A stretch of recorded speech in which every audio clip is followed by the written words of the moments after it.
అన్ని కారణముల చేత సుందరకాండని సర్వోత్కృష్టమైనటువంటి స్థితిగా పెద్దలు నిర్ణయించారు.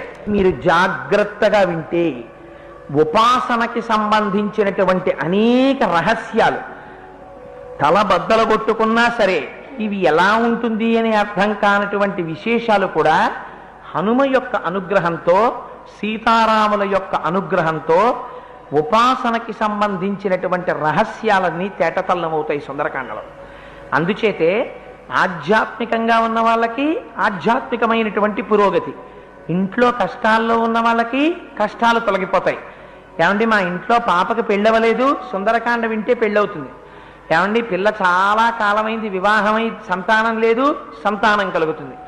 బంధువులు దూరదేశం వెళ్ళిపోయారు, అప్పటి నుంచి ఇప్పటి వరకు మళ్ళీ మేము బంధువుల్ని కలవలేదు, సుందరకాండ విన్నవాడికి బంధు సమాగమం అవుతుంది. నేను కొన్ని చోట్ల సుందరకాండ చెప్తే అది నా గొప్ప కాదు,